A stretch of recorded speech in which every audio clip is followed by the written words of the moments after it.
नमस्कार. @इनसाइड श्रावस्तीमध्ये मी विशाल तुम्हा सगळ्यांचं पुन्हा एकदा मनापासून स्वागत करतो. पुन्हा एकदा नवा एपिसोड आणि नवे पाहुणे.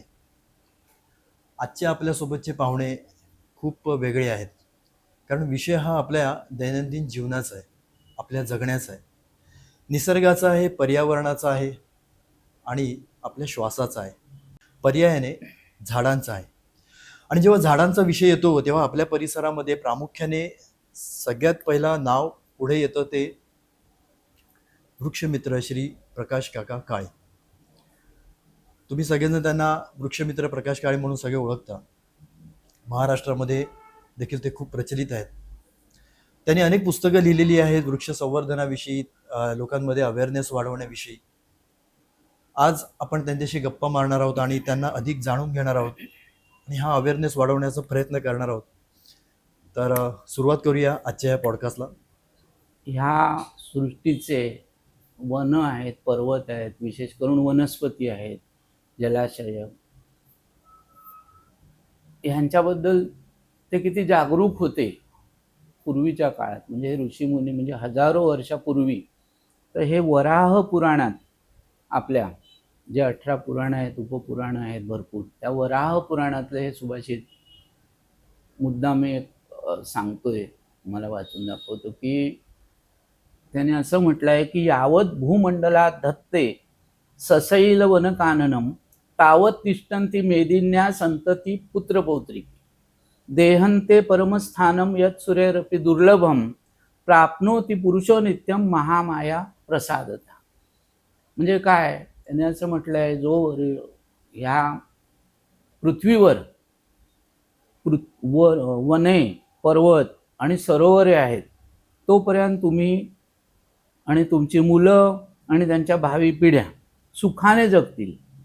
आणि ही गोष्ट ज्याच्या लक्षात येईल, ज्याला ती समजेल, तो निसर्ग देवतेच्या प्रसादाने देवदुर्लभ स्थान त्याला प्राप्त होईल त्या माणसाला, असं त्याने त्यावेळेला हे सुभाषितामध्ये सांगून ठेवलं आहे. म्हणजे त्यावेळेला त्यांना वनाचं, पर्वताचं आणि जलाशयांचं महत्त्व किती होतं हे आपल्या लक्षात येतात. आणि आज त्याची निकड अतिशय जेव्हा लागली तेव्हा हे सुभाषित किती लागू पडतं आहे आजच्या काळाला. आजच्या काळालाही तेवढंच लागू आहे. आणि हे पुढील भविष्य काळात जोपर्यंत पृथ्वी आणि मानव आणि प्राणी मात्र जे आहेत, जीवसृष्टी, तोपर्यंत हे सुभाषित आपल्या जागेवर तिथेच राहणार आहे, ठाम राहणार आहे, शाश्वत आहे. काका, आता तुम्ही वराह पुराणामधलं हे सुभाषित सांगितलं.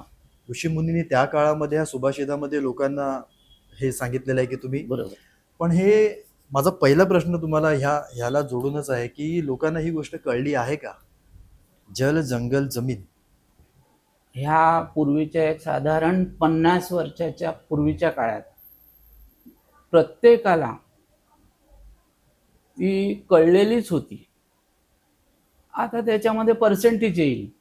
जुन्या बुजुर्ग जसे जसे पिढी गेली, काळ लोटला, त्या लोकांना जास्तीत जास्त ह्याची माहिती होती किंवा हे कळली होती. आणि म्हणून ते निसर्गपूजक, आपला देश आणि आपली मानवी संस्कृतीच मुळात निसर्ग पूजक आहेत, निसर्गाचे पूजा करणारे. निसर्ग म्हणजे आहेत कोण?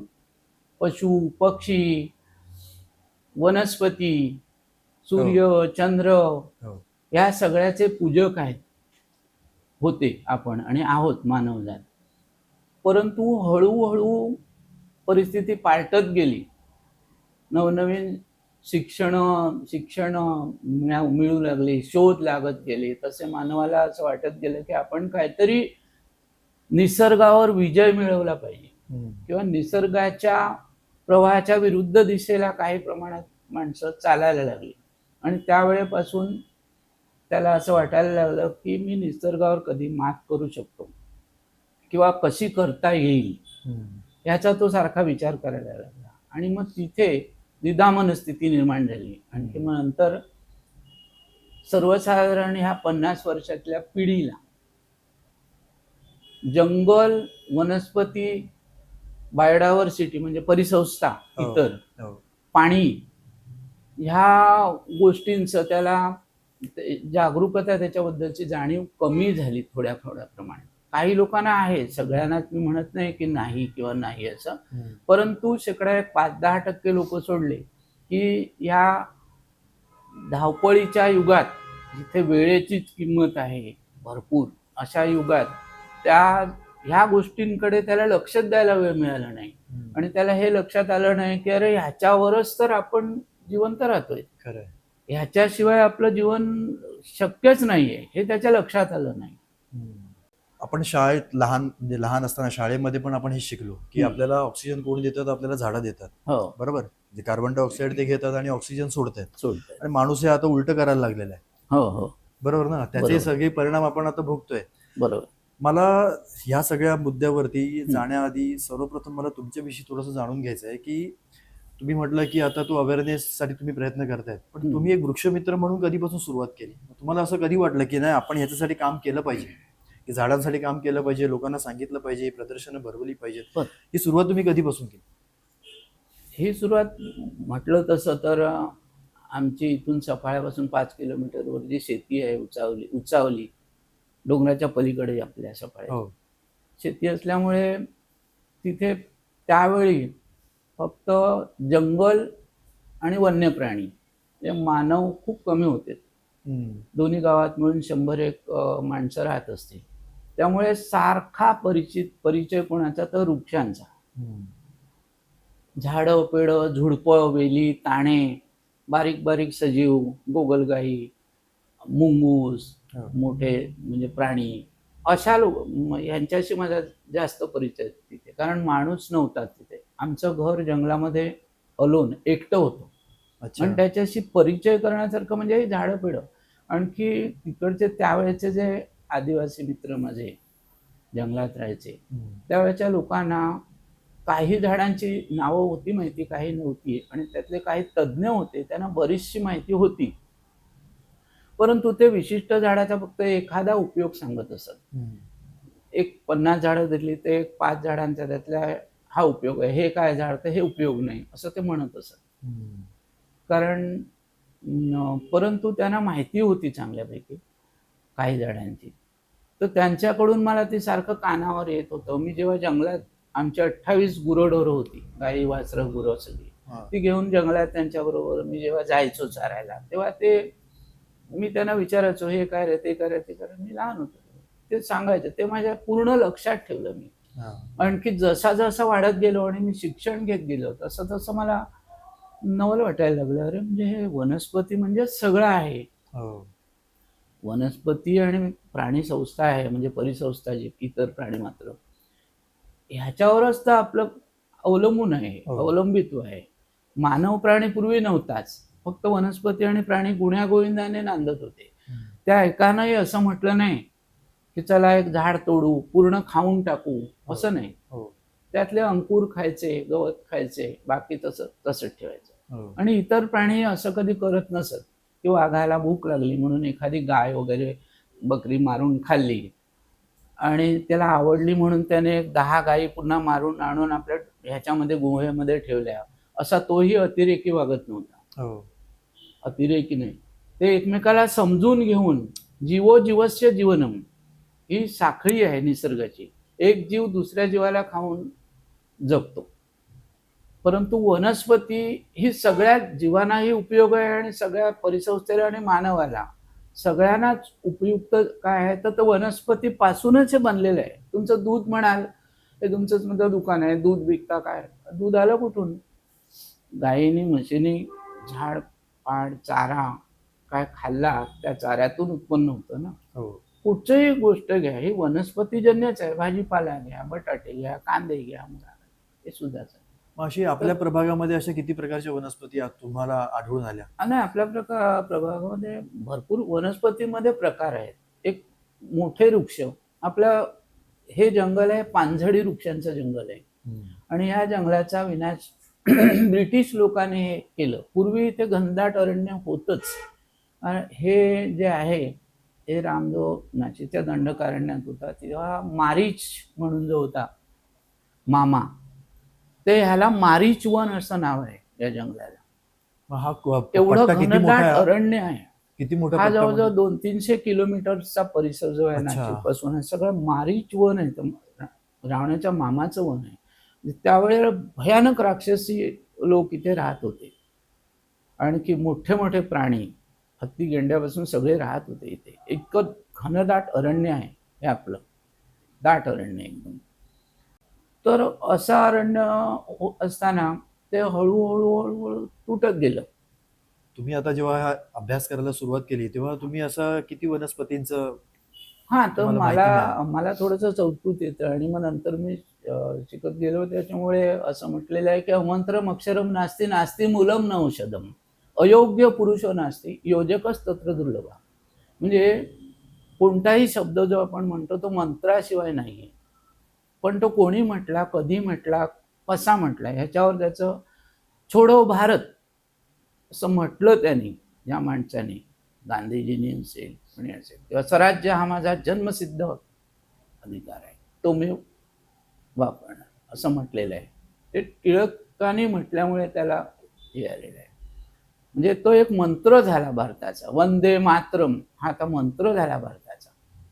असं त्या शब्दाला मंत्राचं सामर्थ्य आहे. म्हणून प्रत्येक शब्द हा मंत्रच असतो. आपण बोलतो तो अमंत्रम अक्षरम नसती, एकही अक्षर मंत्राशिवाय नाही. अमंत्रम अक्षरम नास्ति नास्ति मूलम न औषधम. आपल्याला घ्यायचं यातून काय एकही वनस्पती बिन औषधाची नाही, हे तत्व आहे निसर्गाचं.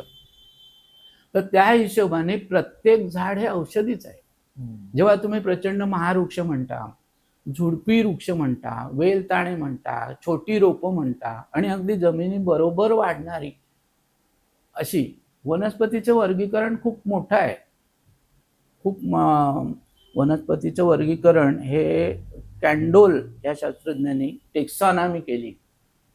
टेक्सॉनॉमी वनस्पतीचं ओळखण्याची कला जी होती टेक्सॉनॉमी, आणि त्याचा मूळ नायक. आणि कॅरोलस लिनियसने सेक्शुअल सिस्टीम म्हणजे पुनरुत्पादनावर आधारित, तसं इसवी सनाच्या पूर्वी 4थं शतक हा जो ग्रीक शास्त्रज्ञ होता अरिस्टोटल, त्याने हे शोधून काढलं होतं वर्गीकरण. पण त्याने असं काय की मोठे वृक्ष, लहान वृक्ष, वेली, ताण्या अशा इतक्या स्वरूपाचं. पण ह्याने जे शोधून काढलं लिनियसनी, ते त्याच्या असं लक्षात आलं की फुलावरून त्याचं बॉटॅनिकल नाव, त्याची फॅमिली त्यांनी ठरवली. आणि अशा साधारण 97,000हून जास्त वनस्पतींचं वर्गीकरण त्यांनी केलेलं आहे. आणि साधारण त्याच्या ज्या फॅमिल्या आहेत त्या 202 फॅमिल्यामध्ये त्यावेळी त्यांनी वर्गीकरण केलं. आता नवीन नवीन फॅमिल्या येत आहेत, नवीन नवीन शोध अजून आहेत. पण मूळ त्याने जे शोधून काढले त्यावेळेला की हे ज्ञानेश्वराला सुद्धा असं त्यांनी म्हटलंय, तरी जाणीजे झाड फुले का मानस जाणीजे बोले. हे ज्ञानेश्वर माऊलींना पण हे कळलं होतं की फूल माणसाशी बोलतं, म्हणजे फुलावरून त्या झाडाचे परिचय होतो. हे माऊलीला पण कळलं होतं. हे नवल आहे. माऊली एक अफाट म्हणजे आश्चर्यकारक ज्ञानेश्वर माऊली होऊन गेलेले आहेत आपले, की फुलावरूनच झाडाची ओळख होते, असं वर्गीकरण केलेलं त्यांनी. तर आपल्या जंगलामध्ये सुद्धा आता जरी खूप तोडलं गेलं हे जंगल, माझ्या बघण्यात 10% उरलं आहे. माझ्या आता 500 वर्ष वय आहे, 75. तर मी बघितलेलं 60 वर्षापूर्वीचं जे जंगल आहे किंवा 65 वर्षापूर्वीचं, त्या जंगलातली झाडं आणि आता याच्यात खूप फरक पडत गेला. तेव्हा ते हिरड्याचं झाड, आता बघा हिरडा किती सांगितलंय महत्व, हिरडा बेरडा आवळा. तर हिरड्याचं महत्व की तस्य माता हरित केस, म्हणजे ज्याची आई लहानपणी तान्याबाळाची गेली, तर त्याची आई म्हणजे हिरडा हे त्या आईसारखं काम करतं. म्हणजे किती महत्व सांगितलंय. तर असं हरड्याचं जे झाड आहे ते किती होते आपल्या जंगलात. आता बोटाने दाखवायला एक झाड शिल्लक नाही, प्रचंड हानी. शिवाय माझ्या बघण्यात असं एक झाड होतं तिथे, त्याला पुत्रंजीवा. तर इकडचे लोक त्याला कोशदेव म्हणतात, आदिवासी लोक. ते सुद्धा कोणाला माहिती आहे की हजारातल्या एक आदिवासीला माहिती असेल की ह्याचं नाव कोशदेव आहे. तुमचा एक तो त्यावरती लेख पण आहे, कोशदेवाचा पणजोबाचा खून, असं तुम्ही एक लेख पण लिहिलेला आहे. तर तो ती गोष्ट पण सांगा की काय.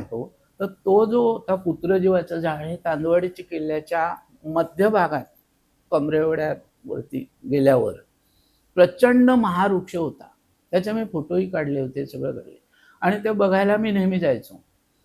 एक दिवस असं फिरत फिरत गेलो आणि बघतो तो पाऊस थोडा पडत होता, गडगडा गडगडत होता. गेलो पुढे पुढे बघतो, अरे इथेच आहे. त्या माणसाला घेऊन गेलो का. म्हटलं अरे ते कोसदेवाचं झाड होतं. कोसदेव तो जरा जाणकार होता ना. हां हां ते कुठे होतं, इथे तर दिसत नाही. नाही नाही ते होतच होता, बरोबर बरोबर. ते फल्या चिराय कापला. म्हटलं 500 वर्षाचं झाड, 5 जणांच्या व्यंगेत मावणानं एवढं मोठं झाड फळ्यांकरता कापलं. अमूल्य वारसा होता तो या जंगलाचा खरा म्हणजे याच्याकडे ना फॉरेस्टरचं लक्ष आहे, ना सामान्य माणूस त्याची काय पडलेली सामान आहे, किंवा बुजुर्ग लोकांनी तरी त्याला विरोध करायला पाहिजे होता. कळल्यावर बाबा हे एवढं मोठं नको कापू, फळ्या दुसऱ्या झाडाच्या होतील, हे झाड नाही मिळणार आहे. माझ्या पुस्तकात मी सफर मुंबईच्या वृक्षतीर्थांच्या पुस्तकात हे लिहिलं आहे, वृक्षतीर्थ म्हटलंय. आपण काय झालंय की झाडांमुळे आपण जगतोय. आणि अशी समजा एखादे तुमचे वडील आजोबा पंजोबा असतील, 100 वर्ष होऊन गेली, अशा माणसाला आपण किती आदरयुक्त म्हणजे आदराने किती वागवतो. आपण दिसल्यावर नमस्कार करणार, बसायला देणार, चहा पाणी, काळजी घेणार, पाय दुखत असले तर दाबून देणार, विचारणार. असे आणखी ही 200-200 400 वर्षापूर्वीची झाडं माणूस आता निर्दयपणे तोडतोय. माझ्या बघण्यात सफाळ्यात सुद्धा आता हे आंदोलनं चालली आहेत, ठीक आहे, चांगलं बरोबरच आहे, ते तोडलंच नाही पाहिजे झाड. पण सफाळ्यात सुद्धा मी अशा 2-4 चिंचेची झाडं बघितली की ती 200 वर्षापूर्वीची होती आणि ती तोडली गेली. आता असे पुष्कळ असतात, नाव घेणं इष्ट नाही, पण अशी झाडं माझ्या बघण्यात आली. तेव्हा मी असा विचार करतो की ज्यांना फक्त बिल्डिंग, घर, बंगला एवढंच दिसतं का. ही 200 वर्षाचं झाड आहे, हे पुन्हा 200 वर्षाचं होण्यासाठी किती वर्ष, पुन्हा 200 वर्ष इथे कोण जगणार आहे. ही जेव्हा कॉरिडॉर रेल्वेचा झाला, डबल डेकर मालगाडी चालू झाली, त्यावेळेस मी इथून साधारण डहाणूपर्यंत जायचो, खास झाडं किती तोडतायत ते बघायला. मी आणखी ते एवढी मोठ्या प्रमाणात तोडली गेली की तुम्हाला आश्चर्य वाटेल. कडुनिंब, सावर, चिंचा, ऐन, पिंपळ, वड, उंबर, नानाविध झाडं रेल्वेच्या दोन्ही बाजूनी, जे 300 वर्ष जुनी झाडं होती, काही 200 वर्षाच्या पूर्वीचे. एवढे मी झाडांची वय ओळखतो, वर्षानुवर्ष आता म्हणजे ते ओळख नाही.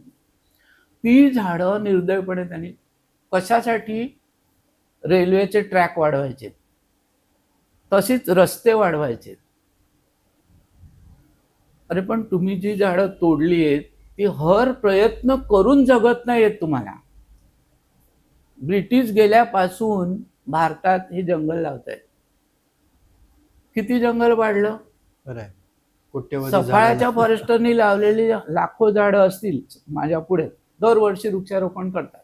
ही जंगली झाडं ही पहिल्यांदी ही लावायची खरी गरज नाही. निसर्ग तुम्हाला मुळीच सांगत नाही खरी गोष्ट आहे. झाडं लावा. तुम्ही अतिशय महत्वाचा मुद्दा मांडला. निसर्ग तुम्हाला, कारण कोरोनामध्ये हाच विषय झाला होता. कोरोनामध्ये जेव्हा माणसं घरात बसली होती ना, तेव्हा हे निसर्ग पर्यावरणाचा समतोल हा खूप चांगल्या लेवलला आला होता. म्हणजे आपण म्हणतो किंवा सरकार म्हणतं की झाडं लावली गेली पाहिजे, बरोबर, आम्ही कोट्यवधी झाडं लावतोय, पण हे सगळं थोतांडच आहे. थोटाण आहे. कारण निसर्गाने झाड वाढवायची जी प्रक्रिया आणि आपली याच्यात मूलभूत फरक आहे. निसर्ग अनुकूलन साधतो. झाडाची बी, काही बिया पंख असतात त्याला, त्या वाऱ्याने उडून जाऊन लांबपर्यंत जिथे ते झाड नाही अशा ठिकाणी निसर्ग पाडवतो. ते तिकडच्या कोणासाठी पाडवतो, तिकडच्या परिसंस्थेसाठी, तिकडच्या पक्ष्यांसाठी ते झाड वाढवतो. माणसाला वाटतं हे फक्त माझ्यासाठी नाही, तुमच्यासाठी नाही. तुम्ही शेवटचे हे प्राणी आहेत पृथ्वीवरचे. करोडो वर्षांनी जन्म सगळ्यांचा झाल्यावर तुमचा झालाय आता. 1,000 लाखभर किंवा 50,000 वर्षातलाच आहे मानवात जास्तीत जास्त. बाकी आता सरडा, पाली व्हरायटी आहेत, घोरपडी, माशांच्या काही व्हरायटी, हे करोडो वर्षापूर्वी आपल्या अगोदर जन्माला आलेले आहेत आणि ते प्रगत झालेले आहेत. तशीच काही झाडंही करोडो वर्ष. मानव हा शेवटी आलेला जीव, पण माणसाला असं वाटलं की हे जे काय निर्माण होतं ते फक्त माझ्याकरता होतं. अजिबात नाही. ते कुठच्या तरी सजीवाकरता ते निर्माण होतं झाड. मग ते अशा प्रकारे वाढतं, वाऱ्याने बिया उडत जातात. कधी पाण्यातून बिया, आता लिडव्याचं झाड असतं आपल्याकडे, नेवर म्हणतात, बॅरिंगटोनिया ॲक्युटांगुला बॉटॅनिकल नाव आहे. ते पाण्याच्या काठावरच होतात. माळी माळी सुंदर असतात, त्याच्या लोंबतात खाली, त्याला फळं येतात छोटी, आणि ती फळं पाण्यात पडून वाहून वाहून दुसऱ्या ठिकाणी जाऊन तिथे ती उत्पन्न होतात. काही सावरीसारख्या बिया आहेत, पंगाराला ज्याला बी असतं, काही बुरभेंडी, रानभेंडी ह्याच्या बिया असतात, त्याला कापूस असतो, त्या कापसासहित वाऱ्याने उडून जाऊन दुसरीकडे होतात. काही बिया मुंगसं खातात, घोरपडी खातात, सरडे खातात, कावळे खातात किंवा इतर पक्षी खातात, आणि ते खाऊन त्यांच्या विष्ठेमधून, जनावरांच्या किंवा पक्ष्यांच्या ह्याच्यामधून त्याच्यावर प्रोसेसिंग होतं आत, आणखी ते त्याला एक ताकद मिळते. वज्रदेही होतं ती बी, म्हणजे कुठच्याही आगीला ह्याला त्याला दाद न देता ती अनुकूल जेव्हा परिस्थिती निर्माण होईल तेव्हा ती जमिनीत पडलेली बी वाढते, आणि तिची पहिल्यांदी कसली वाढ होते की मुळं. ती मुळं खोल खोल खोल पाण्यापर्यंतचा शोध घेत जातात, आणि अंकुर वर थोडा थोडा वाढतो. पण मुळं जेव्हा पाण्याला जाऊन मिळतात तेव्हा अंकुर झपाट्याने वाढायची सुरुवात होते, कारण त्यांना आईचं दूध मिळालेलं आहे. ते एक दूधच आहे ना. वनस्पतीचं दूध म्हणजे काय, हे पाणी. त्याला ते आईच्या दुधापर्यंत गेल्यावर ते मूल कसं तरतरीत दिसणार ना, आणि मग ते वाढतं. वाढल्यावर झपाट्याने वाढतं. त्याला आपण पाणी घालायला गेलो का ते जंगलातली एवढी झाडं वाढलेत. खरंय. दर आत्ता बघायला गेल्यात, तुम्ही लावलेलं झाड नाही वाढलंय, पण तो करंज मिळेल, ऐन मिळतील, कुसुम मिळेल, कोशिंब, हेदी मिळतील, चिवणी मिळतील, साग असतो, कितीतरी अशा वस्तू असतात की म्हणजे झाडं की ते आपोआप वाढतात, आपण लावलेली नाही. मग ती वाढतात कशी, ते त्याची जी मुळं ती पाण्याला टच होतात, ओलाव्याला, आणि तिथून पाणी, आणि पाणी वरून सूर्यप्रकाश आणि कार्बन हवेतला, हे घेऊन क्लोरोफिल, हरितद्रव्य. हरितद्रव्य हे जो घटक आहे ह्याचा अभ्यास करावा तेवढा थोडा, इतके घटक त्याच्यामध्ये आहेत. त्या हरितद्रव्यापासून त्याचं अन्न तयार होतं, सेल्युलोज तयार. तर सेल्युलोज तयार आश्चर्यकारक आहे की सेल्युलोज जो आहे वनस्पतीचा, ज्याच्यापासून धागा म्हणा, तो क्लोरोफिल वगैरे याच्यापासून तो सेल्युलोज बनून तो एवढा धागा त्याचा कडक असतो की साधारण आपण कॉन्क्रीटचा जो पिलर असतो तो 100 वर्षाचं त्याचं आयुष्य धरलं जातं सरासरी. तर हे जे वनस्पती आहेत ह्यांची मंदिरात तुम्ही बघायला गेलेत तर ते 500-500 हजार वर्षाच्या जुन्या ह्याच्यामध्ये त्या तुळ्या किंवा त्याचे खांब अजून आहेत, इतके त्याचे धाग्याने तयार झालेला मजबूत.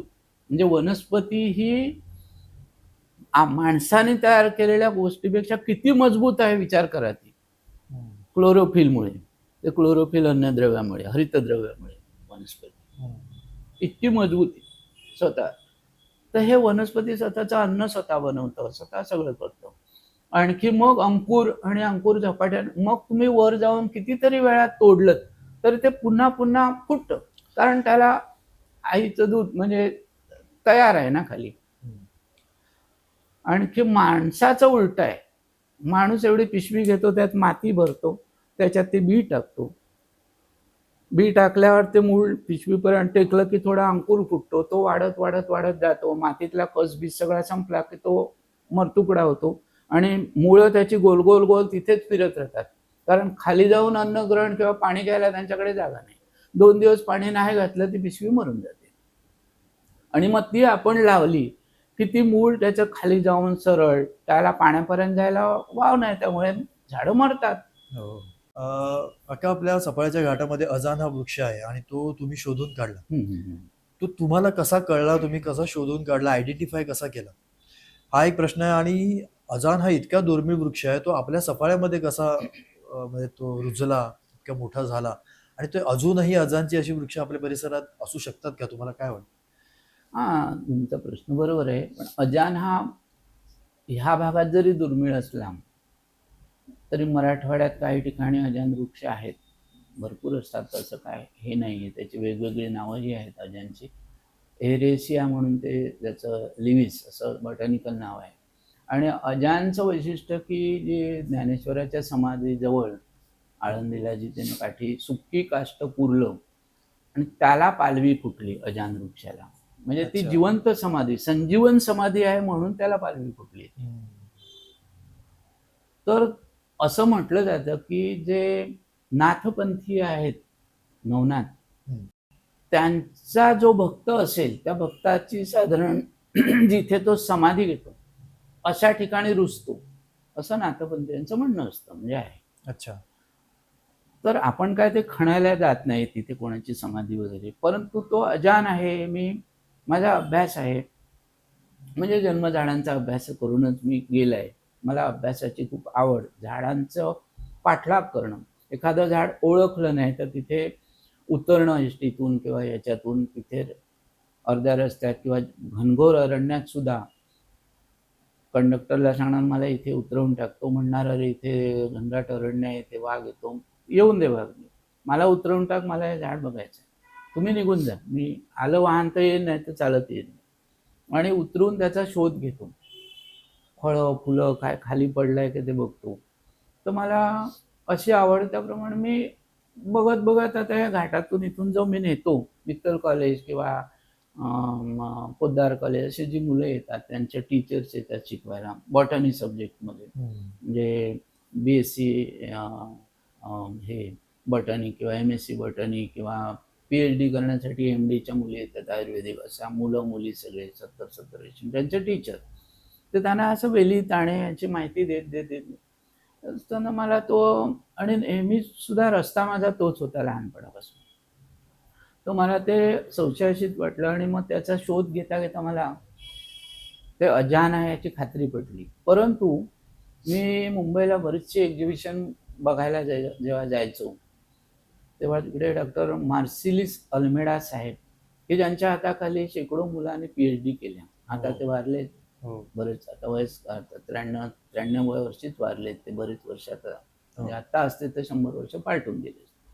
अतिशय टेक्सॉनॉमिस्ट, महाराष्ट्रातले मोठे टेक्सॉनॉमिस्ट. तर त्यांना माझी माहिती कोणीतरी सांगितलेलीच होती. एक दिवस ते अचानक त्यांचे PhDची मुलं घेऊन माझ्याकडे आले, 2-3 मुलं होती, आणखी आले, घरी आले शोधत. म्हटलं बापरे, हे तर प्रत्यक्ष ब्रह्मदेव आहेत या विषयातले, माझ्याकडे नमस्कार केला वाकून, बापरे कसे काय साहेब.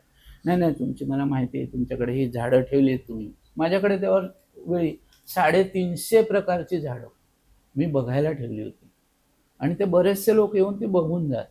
असंच उत्कंठेपोटी लोकांना त्याचं महत्त्व पटावं, हा उद्देश, की झाड हे सामान्य नसतं, ह्याचे असे अमुक उपयोग आहेत, अशी ते बघण्याकरता आले. आणि मग त्यांना मी असं असं सांगितलं, चला साहेब घाटामध्ये जाऊ. मग रिक्षा केली, रिक्षेत बसवली आणि त्यांना ते नेऊन दाखवलं. ते म्हणाले हो, अजान आहे, एव्हरेशिया लेव्हिसच आहे, त्याची अशी फळं गोल गोल गोल बारीक येतात, फुलं येतात तारकांसारखी छानपैकी असंख्य.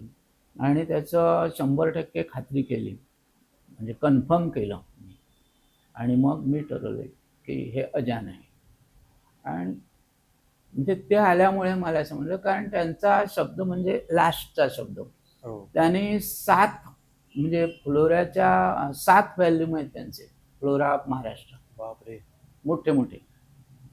दुसऱ्या वेळी मी गेलो त्यावेळी मला 7 व्हॅल्यूम फ्लोरा, कोणत्याही झाडाच्या जगातल्या बॉटॅनिकल नाव आणि थोडक्यात त्याची फॅमिली वगैरे कोणी शोधून काढले काय, हे त्यांनी मला दिलं.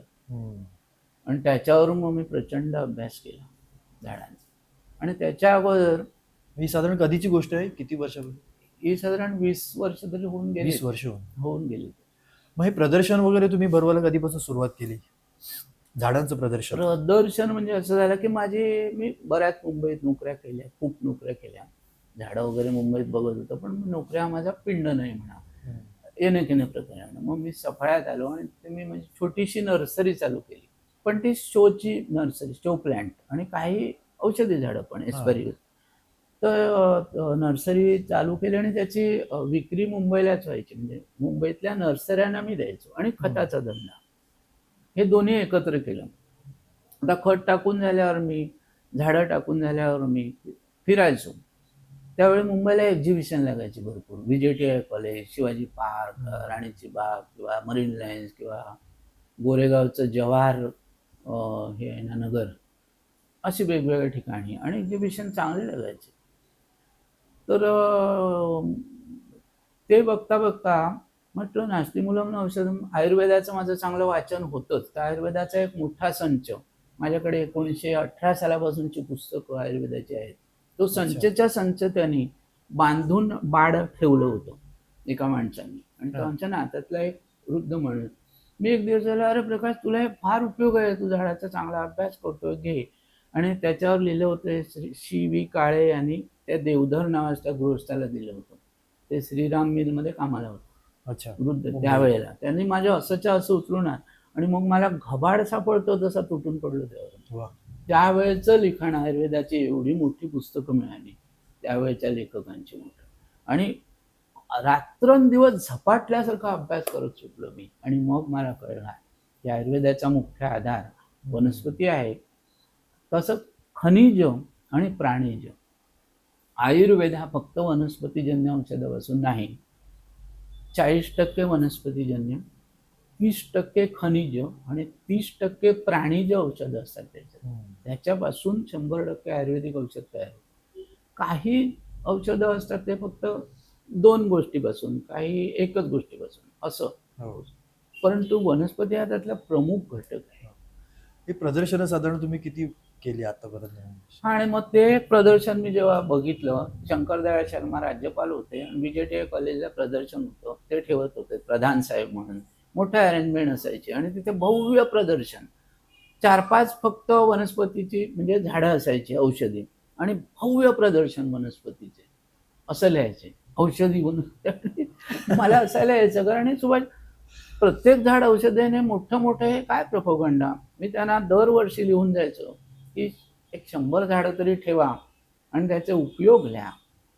इथे तुम्ही फक्त एक कोरफड ठेवली, गवती चहा आणि कफ, दमा, श्वास, हे 3 शब्द लिहिलेत. अरे कफ काय, दमा, याचं काय करायचं, काय याचं काय, लोणचं घालायचं का भरीत? म्हणजे स्पष्टता नाही. लोकांना अवेअरनेस वाढायला कळलं पाहिजे ना आपण काय लिहिलंय. ही गोष्ट खरी आहे. तर मी ठरवलं, असं काय म्हणतात. प्रधान साहेबांना मी सांगितलं मग अभिप्राय, की इथे इतक्या वर्ष बघा, तुम्ही फायली उघडा, माझा अभिप्राय असतो की 100, तुम्ही काय भरवत नाही. आणि तिथून मी त्यावेळेला आपल्याला येण्यासाठी बलसाड एक्सप्रेस एकच गाडी होती. मी बलसाड एक्सप्रेसला बसलो आणि विचार केला की आपण खूप वाचन झालंय, आता माहिती आहे, जंगलाची माहिती आहे, आईला खूप सुंदर माहिती आमच्या होती. अच्छा. असं एकत्रित तो संच. आणि आमच्या जंगलामध्ये भटकायला मी 1-2 मांत्रिकांना घेऊन गेलो होतो. त्यांना मी बरीचशी झाडं ओळखून दिली, आणि त्यांनी मला त्यांच्या भाषेतली वैशिष्ट्यपूर्ण माहिती खूप दिलेली आहे ती. परंतु त्यावर आता रिसर्च झालं पाहिजे, अशी माहिती. तर आपण का नाही भरवावं प्रदर्शन? आणि त्या माझा धंदा फार मोठा नव्हता, पोटार्थी धंदा, 100-150 रुपये रोज मिळेल. अशा परिस्थितीत मी ठरवल्यानंतर म्हटलं नाही, ह्या महिन्याच्या अखेरीपर्यंत प्रदर्शन आपल्या सफाळे गावातच मी भरवणार आहे, आणि कमीत कमी 200 झाडं ठेवणार आहे. पहिलं प्रदर्शन तुम्ही गावामध्ये भरवलं? हो. आणि मी ते झपाटल्यासारखा इकडून झाडा, नाशिकला जा, पुण्याला जा, 1 दिवस तिथे खत टाक, औषध, म्हणजे झाडं नेऊन दे, पैसे मिळाले की पुन्हा स्केच पेन घे, रात्री 3-3 वाजेपर्यंत. रात्री सरासरी 28 दिवसात 56 तास झोप माझी एकूण झाली त्यावेळेला. 2 तासाच्या वर झोप मिळाली नाही. आणि हार्ड वर्किंग काम होतं माझं प्रचंड. झाडाचा कस तरी पण नाही म्हटलं, झाडांचं प्रदर्शनाला मी प्राधान्यक्रम देणार. आणि अशी झाडं जमवली साधारण 250 प्रकारची. बापरे. आणखी त्याच्या संपूर्ण माहितीचे फलक हाताने मोठ्या पेपरवर लिहिलं, आणि पुठ्ठे आणले खाडीलकर रोडवरून घेतलं, आणि त्याच्यावर चिकटवून दिली, त्याला होल पाडून टांगून. पहिलं प्रदर्शन सफाळ्याला ग्रामपंचायतीच्या सरपंच साहेबांनी माझ्यावर कृपा केली. उपसरपंच साहेब होते सिकंदर शेख आपले, भरवा काळेचं भरवा. आता हे लोकांना माहिती नव्हतं की मला झाडांची माहिती किंवा काय असं. ते जे प्रदर्शन भरवलं 29 एप्रिल मला वाटतं, त्याच्या आदली 27 एप्रिलला मी आकाशवाणी केंद्रावर गेलो आणि त्यांना सांगितलं की मी असं असं एक प्रदर्शन भरवतोय, महाराष्ट्रातले तमाम श्रोत्यांना प्रेक्षकांना ते बघायला बोलवा. जा म्हणे, उद्या अनाऊन्स येईल, परिसर कार्यक्रमात सकाळी ऐका, तुमचं अनाऊन्समेंट येईल. अरे वा. त्याने राजेंद्र पाटणकरच्या आवाजात त्यांनी ही अनाऊन्समेंट केली होती की असं असं काय. मी पत्ताही दिला होता ग्रामपंचायत सफाई, गाड्यांचे टायमिंग दिले होते. अच्छा. आणखी ते मोठं प्रदर्शन झालं खूप. आणखी विशेष म्हणजे खेड्यापाड्यातले आदिवासी मित्र माझे, सगळे शिक्षक वर्ग, सफाळे गावातले सगळे माणसं म्हणाले ही कला कधी अवगत झाली? कला नाही म्हटलं, एक आवड म्हणा, त्याला छंद म्हणा, एक फार मोठा कलाकार नाही, ते आवड आहे, मला आवड. लोकांना कळावण्यास वाढावा, कारण लोक जेव्हा तुडवत जातात जंगलात, आता आघाड्यासारखं झाड तुडवत जातात, त्यावेळी मला मग वाईट वाटलं, अरे इतका आघाडा अपामार्ग इतकी उपयुक्त होते, ते तुडवत पेटवून टाकतात. माहिती नाही बला, आता चतुर्बलेचा काढा घेतात, बलारिष्ट, त्यांनी पॅरालिसिस लकवा, तेल, दशमूळ काढ्या घेतात, दशमूळ तेल मिळतं, हे म्हणजे भरपूर. तर असं असताना हे सगळी झाडं लोक पेटवतात, तोडून टाकतात. हे अज्ञान, सगळ्या गोष्टीचं कारण झाडांविषयी असलेलं अज्ञान. तर ते दूर होण्याकरता गंमत अशी की मला आजपर्यंतच्या सगळ्या सर्टिफिकेटामध्ये मला खूप माणसं भेटली. सन्माननीय आपले भारतरत्न अब्दुल कलाम आहेत, अनिल काकोडकर साहेब आहेत, अणु ऊर्जा आयोगाचे अध्यक्ष, आपले तंपल्ली साहेब, महर्षी सयाजी शिंदे आहेत, अनेक वृक्षतज्ञ. तेच आता त्या विषयावरती यायचं होतं की अभिनेते सयाजी शिंदे ते देवराईसाठी पण खूप मोठं काम करतात देशभर. एकच मिनिट मी तुमचा घेतोय, मला जे सांगायचं राहिलंय, बोला. की त्यावेळेला जे प्रदर्शन भरवलं तिथे आमचा तिकडचा एक कांबडी म्हणून माणूस आला उचावली. अच्छा. मूळचा उंबरपाड्याचा, पण उचावलीत येऊन राहिला, आणि त्याची मुलं बाळ म्हणजे नातवंड शिकत होती, त्याने त्याला घेऊन आले. त्याने घेऊन आल्यावर त्याने वाचून दाखवलं झाडांचं माहिती. तेव्हा तो मला म्हणाला, मला ओळखत होता तो, अरे दादा एवढा उपयोग आहे झाडाचा, तोडून टाकतो मी, हे तर रोज तोडतो मी, ही कुऱ्हाड टाकली, आजपासून झाड तोडणार नाही, एवढा उपयोग आहे. त्या पोरानं वाचून दाखवला म्हणून मला कळला. ते जे सर्टिफिकेट ज्याने देऊन ठेवलंय तो आला कधी, ते मी कधी विसरणार. तेव्हा मला जो आनंद झाला ना, तो सर्वोच्च आनंद होता माझा आजपर्यंतचा, की असा अज्ञानी की जो कुऱ्हाडीशिवाय जगत नव्हता, रोज लाकडं झाडं तोडायची विकायचे, हे त्याने कुऱ्हाड सांगितलं सोडून दिली. एवढा उपयोग आहे, असणं उपयोग आहे, कमाल आहे, माहीतच नाही मला, असं सांगितलं. मोठी गोष्ट. तर हा सन्मान जास्त मोठा माझा. हे जे मी दिग्गज सांगितले आणि मला ते खूप मोठी माणसं आहेत, त्यांचा सन्मान अख्खं जग करत आहे, मी का नाही करणार. परंतु त्याच्यात निवड करायची झाली तर माझं जे इप्सित साध्य जे करायचं होतं की सामान्यातल्या सामान्य माणसाला, अगदी मी म्हणतो रोज झाडं तोडणाऱ्याला सुद्धा अवेअरनेस, तो आला त्यावेळेला. 15, 16, 17, 18 जून 1997ला तिकडच्या एका संस्थेने पनवेलच्या मोठा हॉल आहे त्याच्यामध्ये प्रदर्शन मांडलं, आणि रामशेठ ठाकूर साहेब आले ते ओपनिंगला.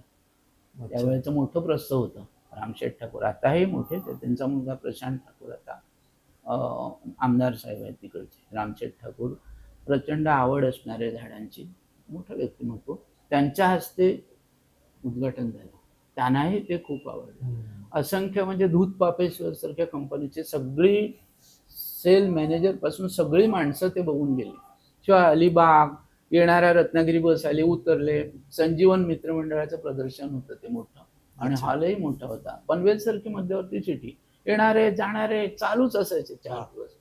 असंख्य मला लेटर आली, त्याच्यात पत्र आली, आणि मी अभिप्राय वया ठेवले आहेत प्रत्येक प्रदर्शनात.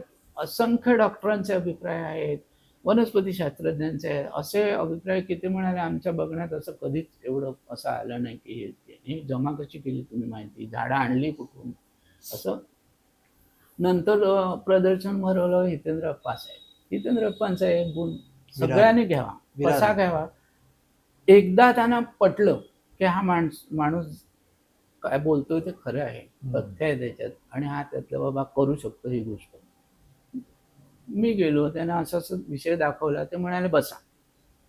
त्याने एक माणसाला फोन केला, त्यानं फोन करा आणि तालुका विस्तार हे कृषी अधिकारी आहेत त्यांना इथे पाठवून द्या बस येऊन. मी बोलवले अर्ध्या तासाचे 15 मिनिटात. ते धावत धावत आले. त्यांचे काका होते, त्यांनाही बोलवले. बसा म्हणे, हे काय सांगतील त्यांनी सांगितलं तर मी तयार. मग त्यांना मी दाखवलं. ते म्हणाले काय म्हणता बापरे, हे बघितलं नाही, छान आहे अप्पा, भरवा बाबा, आजपर्यंत नाही झालेलं कधी. तिसरं प्रदर्शन तुमचं विरारला. ताबडतोब टिचकी मारून बोला, आता बोला काय पाहिजे तुम्हाला. पाहिजे काय, पाणी पाहिजे, हॉल पाहिजे, ते पाहिजे. सगळ्यांना बोलून घेतले हॉलवाल्याला, यांचं असं असं आहे ना, पाणीला गेले, सगळं खाली कर, स्वच्छ हॉल झाडून बिडून ठेव. कधी भरवणार. मग ते 7 दिवसाचं प्रदर्शन होतं मला वाटतं. विरारच्या सांस्कृतिक भवनचा हॉल आहे भाऊसाहेब वर्तक. 7 दिवस. आणि त्याच्यामध्ये असंख्य बोरिवली, मुंबई हे आणि सगळे हॉस्पिटल, संजीवन हॉस्पिटलचे डॉक्टर, असंख्य माणसं भेटी देऊन गेली. असंख्य माणसं भेटी देऊन गेली त्या प्रदर्शनाला. आणि त्यानंतर त्यांनी 2 प्रदर्शनं विवा कॉलेजला एक भरवलं. ते विधान परिषदेचे वसंतराव डावखरे साहेब आले होते उद्घाटनाला असे. आणि मग असं सगळीचकडे लोकमान्य सेवा संघ, टिळक, लोकमान्य सेवा संघ, पार्ला, गणमान्य व्यक्ती येऊन गेले सगळ्या. आणि नंतर मग रवींद्र नाट्यगृहात जे एक्झिबिशन झालं ना माझं, ते 200 स्टॉल होते पर्यावरण संदर्भात खाली. आणि वरच्या हॉलमध्ये माझं प्रदर्शन भरवलं होतं. आणखी त्याला लागून एक पत्रकार कक्ष होता. तर सगळे स्टॉल फिरून तिथे अचानक अब्दुल कलाम साहेब आले. मला माहिती नव्हतं हे येणार आहेत तिथे उद्घाटनात, त्याच्या ओपनिंग. ते बघत बघत बघत बघत झाल्यावर वरती चढले. वरती चढल्यावर पत्रकार परिषद त्यांची चालू झाली. आणि ते माझे अशी झाडं जवळच ठेवली ती असा, आणि त्याला लागून हा उंचवटा थोडा 1 फुटाचा आणि पत्रकार कक्ष. त्यांना उत्तर देत होते, कसं तरी गुंडाळून ठेवत होते ते. सवाल राईट सर, हां पूछो अभी क्या है, हां ठीक आहे ठीक आहे. 5 मिनिटात गुंडाळी. आणि सारखे माझ्या झाडाकडे बघत होते. संपल्याबरोबर एक पटकन एक पायरी उतरले, लुटू लुटू लुटू. त्यांचं स्वरूप एकदम मस्त, तसे केस चमकदार, माझ्या अजूनही ते डोळ्यात आहे, आठवत आहेत मला. आणि आले. आणखी प्रत्येक झाडात त्यांना इंग्लिश, थोडंसं मराठी, हिंदी, संस्कृत, मराठी ऑल राऊंड. हो, त्यांना सगळ्या भाषा समजतात. मी अर्ध हिंदी, अर्ध इंग्लिश, अर्ध मराठी, असं सगळं सगळं त्यांना समजावून सांगितलं. ये कौन सा है झाड़, उसका नाम क्या, बॉटनिकल नाम क्या, उसका फैमिली कौन सी है, किधर ये दिखता किधर है, तुमको मिलता किधर है, कहाँ से लाया, अमुक तमुक. एक बोर्ड पर जानकारी कैसे लिखा है, आयुर्वेदिक ग्रंथ से लिखा है, चरक, सुश्रुत, वाग्भट, भाव प्रकाश, निघंटू, मेरे पास सब है ना. सगळ्यांची माहिती. आणि काही वेळा त्यांना मी सुगंध दिले वेगवेगळ्यांचे. माय गॉड, माझ्या डोक्यावरून वगैरे हात फिरवला आणि गॉड ब्लेस मला सांगितलं, खूप आशीर्वाद आहे आपल्या ऊपर, वनस्पती का आशीर्वाद. ते हालत नव्हते. 2-2 मिनिटाला त्यांना येऊन कानात सांगत होते. सगळे ब्लॅक कमांडो आणि पत्रकार आणि फोटोग्राफर झुंबड मिळते.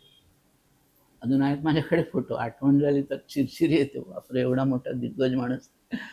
आणखी हा कार्यक्रम कॅन्सल, तो करा. अरे जाने दो, झाडांजवळून हलत नाही.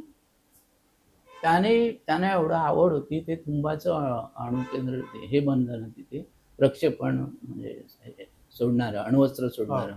तिथे बनवायच्या आधी मोठं एक वडाचं झाड होतं. तर त्यांच्या अधिकाऱ्याने, इंजिनियरने सांगितलं हे झाड तोडून टाकायला नाही, इथे बनवायचं, मूळ इमारत.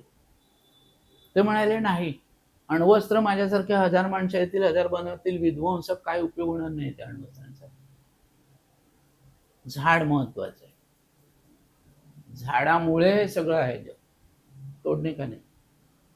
उलट त्या वडाला त्याने चौथरा बांधला, 4 बाजूने चौथरा बांधून घेतला, भराव टाकून.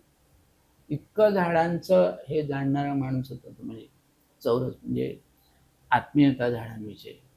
आणखी तेवढ्यानंतर ते गेले आणि रवींद्र नाट्यगृहात त्यांचं भाषण चालू झालं, भाषण दिलं आणि त्यांनी मग निवड सांगितलं की हे जे 200 गाळेधारक आणि इकडे जे आहे त्याच्यापैकी हे विश्वा म्हणून परिषद भरली होती, आंतरराष्ट्रीय परिषद होती ती, म्हणजे एन्व्हायरमेंटची, रवींद्र नाट्यगृहात. तर हे आता आम्हाला एक हे द्यायचं आहे, सन्मान चिन्ह, ते कोणाला द्यावं. तर मग त्यांना ते द्यायला लावलं सन्मान. ते म्हणाले नाही, इसके ऊपर मेरा अधिकार नहीं, उधर प्रकाश काळे बोलके एक आदमी उसने उधर मेरे को, त्यांची दखल अजून का कोणी घेतली नाही, बोलवायला पाठवा, आश्चर्य लागतंय, बोलवायला पाठवा, त्यांना द्यायचं आहे, त्याच्यावर अधिकार प्रकाश काळेंचा आहे, या सगळ्या. आणि त्यांच्या ते मला सर्वोच्च न्यायालयाचे जज आले होते, त्यांच्या हस्ते तिथे उभं राहून मला ते दिलं गेलं. आणखी त्यानंतर मला सांगितलं एन्व्हायरमेंटबद्दल जरासं बोला. तर त्यावेळेला मी भाषण एक छोटंसं केलं. म्हटलं पहिल्यांदाच मी सांगितलं की इथे रवींद्र नाट्यगृह हे मुंबईत आहे, महाराष्ट्राची राजधानी आहे, आणि अशा ठिकाणी तुमची जी भाषणं मी वरून ऐकत होतो हॉलमध्ये, ऐकायला सगळे इंग्लिश हिंदी, इंग्लिश हिंदी. ठीक आहे, हिंदी राष्ट्रभाषा आहे, ठीक आहे, मला माहिती आहे. परंतु इकडे जे तुम्ही प्रेक्षक बसलेले ते जरी परदेशी आलेले आहेत नागरिक, त्यांना समजत नाही. परंतु बाकीचे बरेचसे जे आहेत त्यातल्या 90% लोकांना मराठी स्पष्ट कळते. तुम्ही कोणी मराठीत भाषण केलं नाही, मला खटकतं, माझ्या भाषेचा मला अभिमान आहे. तर मी म्हटलं आता मराठीतून मी जे सांगणार आहे तुमच्या अगदी अक्षर बाळबोध भाषेत मी सांगणार आहे, ते तुम्हाला कळेल. सगळ्यांनी टाळ्या वाजवल्या तेवढ्यावर आणि मी सुरुवात केली. पर्यावरण हे जे तुम्हाला जे काय म्हणता ना, चळवळ आणि तुमची अशी प्रदर्शनं वगैरे, ही ढोंगबाजी आहे. आता तुम्ही मला म्हणाला हा काय असं इथे येऊन एवढ्या मोठ्या स्टेजवर सन्मान्य व्यक्तींसमोर असा का बोलतोय. म्हटलं त्याचं उदाहरण देतो. माझं ज्या हॉलमध्ये तुम्ही प्रदर्शन ठेवलंय तो हॉल AC आहे. तर म्हटलं तो किती विनाशकारी असतो ह्याचा बोर्ड 6 बाय 4 फुटाचा मोठा लावलेला आहे तिथे. म्हणजे कार्बन, म्हणजे हा AC हा किती घातक आहे ह्याचा बोर्ड आहे, आणि एसीच रूम मध्ये आहे. खरं आहे काका. म्हणजे याचा अर्थ तुम्हाला पर्यावरण कळलंच नाही. आणखी पर्यावरण कशाला म्हणतात हे आमच्या आदिवासीने विचारा. आमची उचावली म्हणून तिकडे जमीन आहे आमची सफाळे, ठाणे जिल्ह्यात एका खेड्यात नदीच्या किनाऱ्यात. तिथे आम्ही फसल, चावल, तांदूळाचं उत्पन्न घेतो आम्ही, भात. तर जोडणी केल्यावर खळांमध्ये असे अंगण असतं, त्याच्यामध्ये सारवण आणि त्याला भेगा जातात आणि त्याच्यावर ते भाताची रास होती. ते आमचा एक आमच्याकडे लेबर येतो, त्यातला एक गमतीशीर लेबर होता आणि हुशार होता. तो वरून माझे जे वडील ते अगदी मोठे दशग्रंथी ब्राह्मण आणि काटकसरी आणि अगदी कणांकण वेचून टाकायचे. ते म्हणाले अरे ते काथोड त्याचं नाव, अरे ते भाताचे दाणे, ती रास होती 200 मण भात होती, 100 पोती एवढी मोठी रास. आणि भोवतीच्या त्या भेगांमध्ये जे दाणे अडकले होते ते सुद्धा काढ आणि राशीवर टाक. आता पहिल्यांदा मला वाटत होती की काय माझे बाबा काटकसरी काय. परंतु त्या काथोडनी जे उत्तर दिले तेच तुम्ही सगळ्यांनी ऐकून ठेवा. त्यांनी काय सांगितलं, या बामणाचा डोकं, आम्ही ब्राह्मण म्हटलं माझे वडील, बामणाचा डोका फिरला का रे या. अरे इथे मुंगसा आहात, सरड आहात, पाली आहेत, घुसाडी आहेत, कावला आहेत, चिमण्या आहेत, कबुतरा खातात, कुठे काय बगलं आहात, सगळं एकट्या बामणालाच पाहिजे सगळा, ह्यांचा काय वाटा नाही. लक्षात घ्या, ही फार मोठी गोष्ट आहे. त्यांना पर्यावरण म्हणजे काय आहे शिका. तुम्ही जे परिषदा भरवता AC ह्याच्यामध्ये आणि पिंपळावर गाड्या लावल्या, ते प्राणी मेले, त्यातलं तुम्हाला काहीच दिसलेलं नाही, मला ते सगळं दिसलं. मी या विषयावर बोलायला लागलो तर अख्खा दिवस इथेच बसून राहाल तुम्ही. तर कृपया कोणाला काय बोलण्यात आलं असेल तर माफ करा. आणि अशा ढोंगी पर्यावरणाच्या परिषदा भरवू नका असं मी स्पष्ट सांगतो. पर्यावरणाचं ज्ञान द्यायचं तर तुम्ही जंगलात जा, सगळेजण निरीक्षण करा, सगळ्यात मोठी युनिव्हर्सिटी म्हणजे निसर्गाची युनिव्हर्सिटी. इकडे खरं. ज्या पदव्या मिळतात, बॉटॅनी, BSc, या झाडाचं नाव, त्या झाडा, 5 झाडाचे नाव, 95 झाडाचे नावं सुद्धा माहिती नाही, याला काय बॉटॅनी म्हणायची, ही युनिव्हर्सिटी म्हणायची. MD डॉक्टर येतात, MD चे स्टुडंट, काही डॉक्टर, काळेसाहेब ही वेल कुठची, माहिती नाही, संस्कृत नाव असं आहे त्याचं, असं म्हटलं. ती नाही वेल, वेलीमध्ये असंख्य प्रकार, ती आहे, या वेलीला हे म्हणतात, त्या झाडाला अमुक म्हणतात, त्याचा उपयोग, पडापड पडायचं. तुम्हाला कसं माहिती, म्हटलं 1 तास झोपतो आणि 23 तास अभ्यास केला एकेका गोष्टीचा, तेव्हा मला थोडं थोडं यातलं कळतं.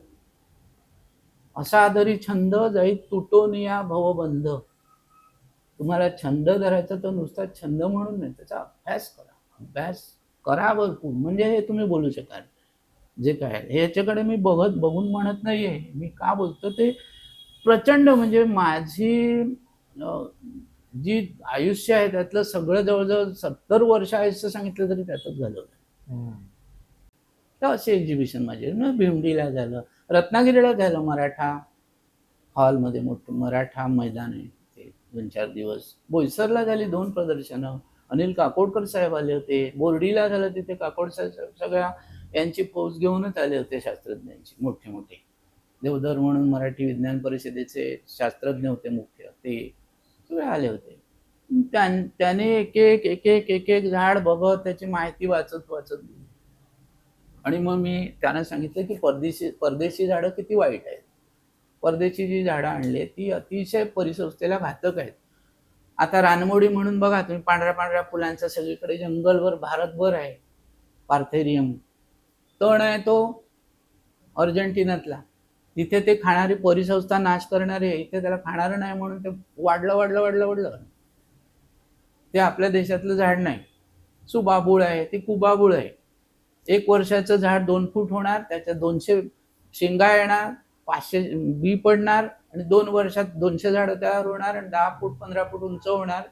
गुरं खातात, गुरं काही खात नाही. माझ्या बघण्यात आहे, मी घातलं काढून त्यांना, आमच्या गुरांना ते खात नाहीत, त्यावर काही दिसत नाही बायोडायव्हर्सिटी.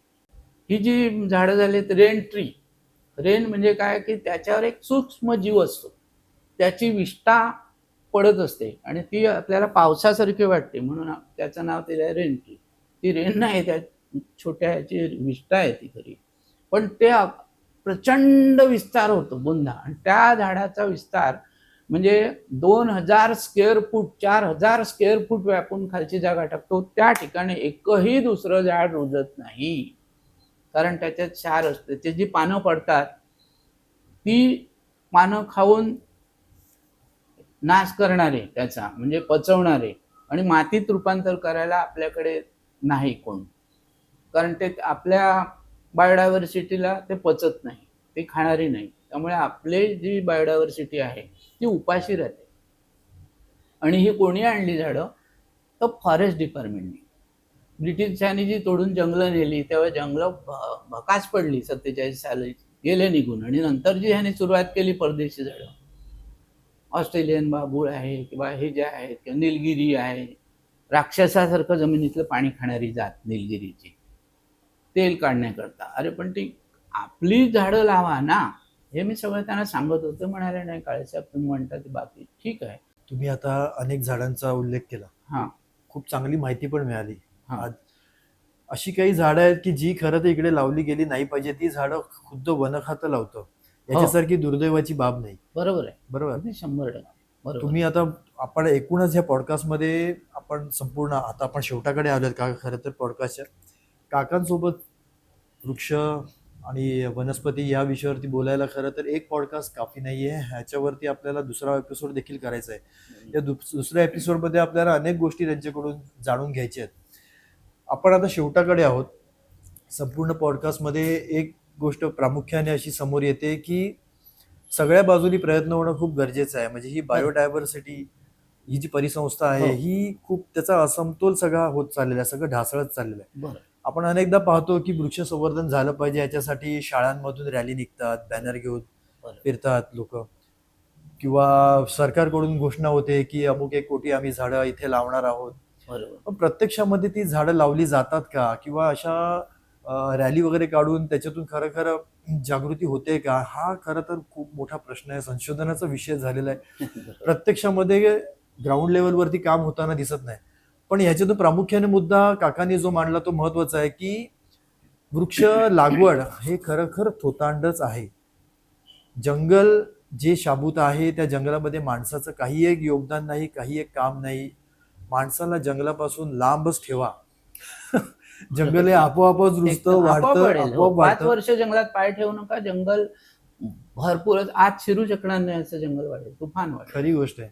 5 वर्ष. हो, आणि हे तोटाणा आहे ते प्रश्नच नाही की त्याच खड्ड्यात पुन्हा पुन्हा ती गेली 47 वर्ष झाली, आता 72 वर्ष 74 78 झाली. तर तुम्ही वृक्षारोपण वृक्षारोपण वृक्षारोपण, ओ 1% सुद्धा झाडं जगत नाहीत. खरी गोष्ट आहे. झाडं जे आपण लावतो ते 1% जगत नाहीत.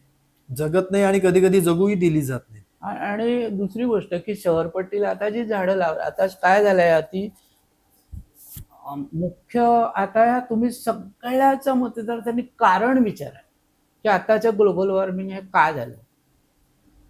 तर त्याचं कारण लोकसंख्या वाढ आहे, मूळ कारण लोकसंख्या वाढ. लोकसंख्या वाढ खरं आहे. कारण जेवढी लोकसंख्या वाढते तेवढ्या जमिनी आता लागत मला आहेत, तेवढं जंगल नामशेष होतंय. मगाशी विषय होता की सकारात्मक असं फारसं काही घडताना दिसत नाही. प्रयत्न होत आहेत, नाही असत नाही भाग नाही. आपण असं म्हणू शकत नाही की प्रयत्न नाही होत आहे. जो तो माणूस स्वतःच्या परीने प्रयत्न करतोय, शासन आपापल्या परीने प्रयत्न करतोय. पण आता आपची जी पिढी आहे आणि आता येणारी जी पिढी आहे किंवा त्याच्या पुढे येणारी जी पिढी आहे त्यांना आपण जंगल कधी आणि कसं दाखवणार होता, कधी कधी प्रश्न मला पडतो. हा प्रश्न अनेकांना पडत असेल. कारण आता मी ज्या भागामध्ये राहतो ते काकांनी पण म्हटलं की हा खूप मोठं अरण्य इथे होतं. मग ते तुटत तुटत गेलं, त्या लोकसंख्या वाढली, मग जंगल कमी होत गेलं. अजूनही लोकसंख्या वाढत जाणार आहे. जंगल राहणार आहे की नाही राहणार आहे हा एक प्रश्न परत समोर उभा राहतो. आणि अशा सगळ्या परिस्थितीमध्ये एक आपण सामान्य माणूस म्हणून काय करायला हवं. अनेकदा असं मी पण ऐकलेलं आहे की पूर्वी इथे वन्य पशु होते, बरोबर. बिबट्या होता, मोर सारखा प्राणी होता, सांबर सुद्धा होता, सांबर, भेकर होते. सिंग. अजूनही म्हणजे एक माझा मित्र आहे केळव्याचा, तो अनेक जंगलामध्ये असं सतत फिरत असतो. प्रचंड आवड आहे त्याला. त्यांनी आता मध्यंतरी मला व्हिडिओ दाखवला आपल्या घाटामध्ये, त्याला भेकर आढळलं. भेकर आहेत भरपूर आहे. सनकन धावत निघून गेलं हो. आणि त्याने त्याचा व्हिडिओ काढला. पण त्यांनी लोकेशन नाही रिव्हील केलं आणि मी तुम्हाला सांगू शकणार नाही. कारण आपल्याकडे अशी परिस्थिती आहे की लोकांनी शिकारी करून ही भेकर आणि मोर मारून खाल्लेत. भरपूर भरपूर. म्हणजे मोराचं मटण खाऊन लोकांनी खाल्लेलं इकडे. अशी इतकी इतकी वाईट अवस्था इथे आहे. आणि ह्याच्यावरती कुठलीही कारवाई तर सोडा, ह्याच्यावरती कुठलीही बातम्या येत नाहीत, कुठेही बाहेर हे बोललं जात नाही. त्यामुळे हा प्रश्न पडतो की आपण ही बायोडायव्हर्सिटी कशी ठेवणार आहोत, येणाऱ्या पिढ्यांसाठी राहणार आहे की नाही राहणार आहे. आता तुम्ही सांगा. काय माहितीये की झाडांचं महत्व लोकांना पाहिजे तसं अजून समजले नाही. ते जेवढं तुम्ही समजावून सांगाल एखादं झाड याचा उपयोग काय, तेव्हा ते तोडलं जाणार नाही. अतिपरिचयात अवज्ञा संतत गमनात अनादरो भवती मलये भिल्ल पुरंदरी चंदन तरुकाष्टमम इंधनम कुरुते असं सुभाषित आहे. म्हणजे एखाद्या गोष्टीचा अतिपरिचय झाला त्याची किंमत उरत नाही. जसं मलयगिरी पर्वतावर भिल्ली स्त्री असते, आदिवासी स्त्री असते, ती चंदनाची लाकडं सरपणासाठी वापरते. कारण तिला माहिती नाही की इथे एक अमुक अमुक काळे नावाचा माणूस ते चंदनाचं बोटभर खोड 200 रुपयाला विकत घेतो, हे त्याला माहिती नाही त्या पुरंदरीला स्त्रीला. त्याचं कारण अतिपरिचय.